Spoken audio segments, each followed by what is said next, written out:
మనకు తెలుసు. బట్ మనం ఎప్పుడో మన చిన్నప్పుడు చూసుకున్నట్టయితే దూరదర్శన్లో 7 to 7:15 కేవలం పావు గంట మాత్రమే వార్తలు వచ్చాయి. ఆస్థాన విద్వాంసుల టైప్లో మనకి ఆస్థాన న్యూస్ రీడర్లు ఉండేవాళ్ళు. అది అప్పట్లో శాంతి స్వరూప్ గారు అని ఒక ఆయన, విజయలక్ష్మి లత గారు అని ఒక ఆవిడ. ఏంటంటే within that stipulated 15 minutes time మనకి మొత్తం వార్తలు అందించేవాళ్ళు. సరే, టెక్నాలజీలో మార్పులు వచ్చింది. దాంతోపాటు పేదలు ఏమైందంటే ఈటీవీ, మా టీవీ, నా టీవీ, నీ టీవీ, తొక్కలో టీవీ చాలా వచ్చినాయి. ఇటువంటివి వీటిలన్నిటికంటే మోస్ట్ ఇంపార్టెంట్గా ఏంటంటే TV9 అని ఒక 4 years బ్యాక్ రీసెంట్గా వచ్చింది ఆ ఛానల్. వార్తా ప్రపంచంలో విప్లవాత్మకమైన మార్పులు తీసుకొచ్చిందని TV9 ఉదాహరణగా చెప్పచ్చు.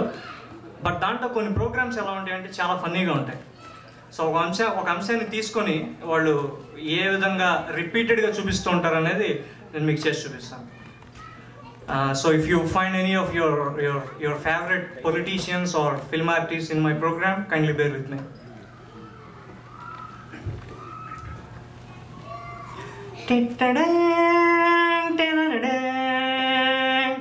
TV9 న్యూస్ స్టార్ట్ అవబోయే ముందు వచ్చే మ్యూజిక్ అండి.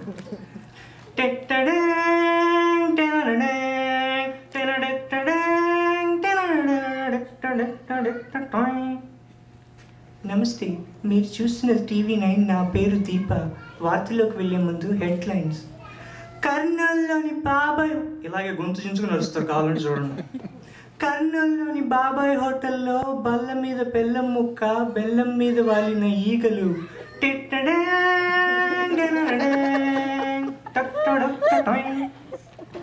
ఈరోజు ఉదయం తెల్లవారుజామున 6:40 కర్నూలులోని బాబాయ్ హోటల్లో ఎవరో గుర్తు తెలియని వ్యక్తులు బెల్లం ముక్క పెట్టారు. దాని మీద ఈగలు కూడా వాలినాయి. మరిన్ని తాజా వివరాల కోసం మన కెమెరామెన్ రజనీకాంత్ గారిని అడిగి తెలుసుకుందాం.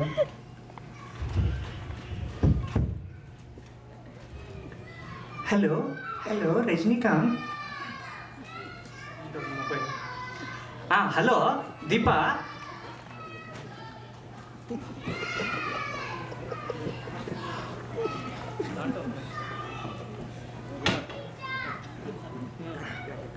హలో రజనీకాంత్.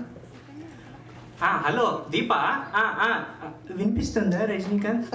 చెప్పు దీప, వినిపిస్తుంది. అక్కడ తాజా పరిస్థితి ఎలా ఉందో ఒకసారి వివరిస్తారు రజనీకాంత్.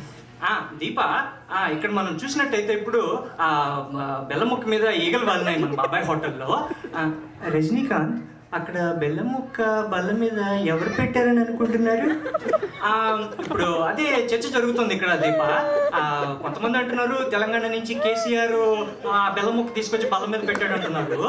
మరి కాంగ్రెస్ పార్టీ వాళ్ళు అంటున్నారు కాదు ఇది తెలుగుదేశం వాళ్ళ పార్టీ పని అంటున్నారు. మరి తెలుగుదేశం పార్టీ వాళ్ళు అంటున్నారు కాదు ఇది కాంగ్రెస్ పార్టీ వాళ్ళ పని అంటున్నారు. ఇంకా పూర్తి వివరాలు తెలియాల్సింది ఉంది దీప. రజనీకాంత్, అక్కడికి ఎవరైనా మంత్రులు వాళ్ళు వచ్చారా? ఇప్పుడే మన టి సుబ్రహ్మరెడ్డి గారు వాళ్ళందరూ వచ్చి జాగ్రత్తగా చూసి వెళ్ళారు. ఇక్కడంతా పోలీసులు బలగాలు వాటిని మోహరించారు. ఇక్కడంతా చాలా పరిస్థితి ఉద్రిక్తంగా ఉంది దీప. ఫోరెన్సిక్ బృందం వాళ్ళు కూడా వచ్చి ఈగల్ని జాగ్రత్తగా పరీక్షించి వెళ్ళారు. రజనీకాంత్, బెల్లం ముక్క మీద ఎన్ని ఈగలు వాళ్ళే? దీప, జోక్ అది ఇలాగే అడుగుతారు, నిజంగా కావాలంటే చూసుకున్నాను. దీప, 1, 2, 3 ఈగలు కనిపిస్తున్నాయి దీప. అది ఇప్పుడే 4వ ఈగ వాలింది. వెంటనే కింద ఫ్లాష్ న్యూస్లో పడిపోతుంది స్క్రోలింగ్లో. బాబాయ్ హోటల్లో బెల్లం ముక్క మీద వాలిన 4వ ఈగ. చూస్తూనే ఉండండి మరిన్ని తాజా వార్తల కోసం. నిరంతర వార్తా స్రవంతి TV9. 2, 3, 4, 5, 6 గంటకి అదే వార్తలు కొట్టు నా రాజా కొట్టునే ఉంటాడు. అలాగే రాత్రి 9 అవుతుంది. సో అలా టైం పాస్ అవుతూ ఉంటుంది రిపీటెడ్గా. That will be played n number of times. And రాత్రి 9ంటికి ఏంటంటే ఒక స్పెషల్ ప్రోగ్రామ్ వస్తుంది TV9 విత్ రవిప్రకాష్ అని. తాజా సామాజిక రాజకీయ విశ్లేషణల గురించి ఇంటర్వ్యూ చేయడానికి they'll get some people for interviews in their cabin there. So నమస్తే, TV9 లైవ్ టెలికాస్ట్కి స్వాగతం. ఈరోజు ఉదయం కర్నూలులోని బాబాయ్ హోటల్లో బెల్లం ముక్క దొరికిన సంగతి మీకు అందరికీ తెలిసిందే. దీని గురించి చర్చించడానికి మన స్టూడియోలో ఉన్నారు ఆపద్ధర్మ ముఖ్యమంత్రి చంద్రబాబు నాయుడు గారు, ప్రస్తుత ముఖ్యమంత్రి వైఎస్ రాజశేఖర రెడ్డి గారు. చంద్రబాబు నాయుడు గారు, ముందుగా మీరు చెప్పండి, ఈ వార్తలు మీరు ఎలా ఖండిస్తున్నారు? నేను ఒక్కడే చెబుతున్నాను, మీరు కనుక చూసుకున్నట్టయితే తెలుగుదేశం పార్టీ అధికారంలో ఉన్నప్పుడు హోటల్లో బల్లాలనే లేకుండా చేసాం. ఆ పనిగా ముందు బాగుంది చేసుకుంటున్నాను. మీరు చెప్పండి వైఎస్ రాజశేఖర రెడ్డి గారు, మీరు ఎలా ఖండిస్తారు? అయ్యా, వాళ్ళ పార్టీ అధికారంలో ఉన్నప్పుడు హోటల్లో బల్ల మాత్రమే లేదు. మరి మేము అధికారంలోకి వచ్చిన తర్వాత అసలు బెల్లమే లేదు. అటు బల్ల లేక ఇటు బెల్లము లేక ఈగలెక్కడి నుంచి వచ్చినాయో నాకేం తెలుసయ్యా. కేశవరావుని కనుక్కొని చెబుతా. సరే, ఈ లోపల మన హీరోలందరూ రావడం మొదలుపెట్టారు స్టూడియోకి. ఫస్ట్ మన మెగాస్టార్ చిరంజీవి గారు వచ్చారు. చిరంజీవి గారు, త్వరలో పార్టీ పెడతారన్న సంకేతాలు ప్రస్ఫుటంగా వినిపిస్తున్నాయి. ఈ నేపథ్యంలో ఈ వార్తలను మీరు ఎలా ఖండిస్తున్నారు? ఈ రాష్ట్రంలోని మొత్తం బాబాయ్ హోటల్ సంఖ్య 6,26,919. అందులో బల్లలు ఉన్నవి 1,29,219. తెలుగుదేశం పార్టీని రఫ్ చేసి కాంగ్రెస్ పార్టీ బాస్ బద్దలు కొడతాయా అనుకున్నా. ఇలా ఉంటుంది. ఈ లోపల హీరో నాగార్జున గారు వచ్చారు.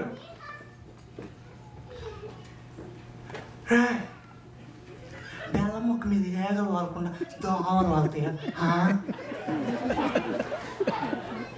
నెక్స్ట్ హీరో బాలకృష్ణ గారు వచ్చారు. మీరు చెప్పండి బాలకృష్ణ గారు, దీని పట్ల మీ అభిప్రాయం ఏంటి? హోటల్లో బల్ల మీద బెల్ల ముక్క పెట్టడం అనేది మా వంశంలోనే లేదురా. ఈగలతో కాదు, దొంగలతో చంపేస్తా. ఈ లోపల చాలా కోపంగా వచ్చారు కృష్ణరాజు గారు. ఎందుకంటే ఆయన కొంచెం ఇన్విటేషన్ లేట్గా అందింది.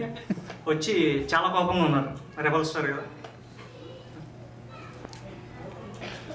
రే రే, ఎంత ధైర్యం నీకు?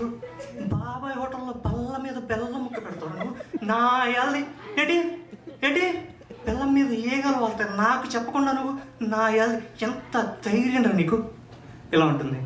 ఈ లోపల మన హీరో ఉదయ్ కిరణ్ గారు వచ్చారు. సరే, ఇంక ఫైనల్గా ఆయన అడుగుతున్నారు. చెప్పండి ఉదయ్ కిరణ్ గారు, ఈ అంశం మీద మీ అభిప్రాయం? చిన్నప్పుడు నా పేదరికాన్ని ఎగతాళి చేసావు, అప్పుడే కొడదాం అనుకున్నాను, కానీ హోటల్లో బల్ల లేదు. ఇప్పుడు మళ్ళీ నా ప్రేమను ఎగతాళి చేసావు, కొట్టాలనే ఉంది మళ్ళీ, కానీ చేతిలో బెల్లం ముక్క లేదు. మీ పెద్దోళ్ళు ఉన్నారే, మా చిన్నోళ్ళు ప్రేమను ఎప్పటికీ అర్థం చేసుకోరు. సరే, హీరో రాజశేఖర్ గారు వచ్చారు లోపల.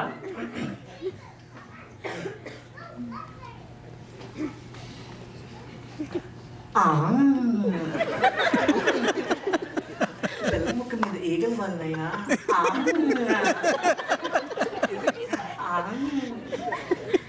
సరే, ఈ లోపల మన రావు గోపాలరావు గారు, నాగభూషణ్ గారు వీళ్ళందరూ కూడా రావటం జరిగింది. సరే, రావు గోపాలరావు గారు అంటున్నారు, మనిషి అన్న తర్వాత కోసంత కళా పోషణ ఉండాలా, టీవీ అన్న తర్వాత కోసంత ఎంటర్టైన్మెంట్ ఉండాలి, మరి అంతేగాని జనాల్ని చావగొట్టి చెవులు మూయకూడదు. ఈ లోపల నాగభూషణం గారు అందుకున్నారు. అందుకని ఆయన కూడా శృతి కలుపుతున్నారు. ఏమిటయ్యా టంకుటమ్మ, అసలు బొత్తుందా లేదయ్యా నీకు? టీవీ నైనంటూ తొక్కలో నైన్ ప్రోగ్రాం పెట్టి చావగొట్టి చెవులు మోస్తున్నావుట టంకుటమ్మ. సరే, ఇలా ఎన్ని పాత్రలైనా సృష్టించుకోవచ్చు, ఎన్ని డైలాగ్స్ అని చెప్పుకోవచ్చు. ఇంతటితో ముగిస్తాను. Thank you very much.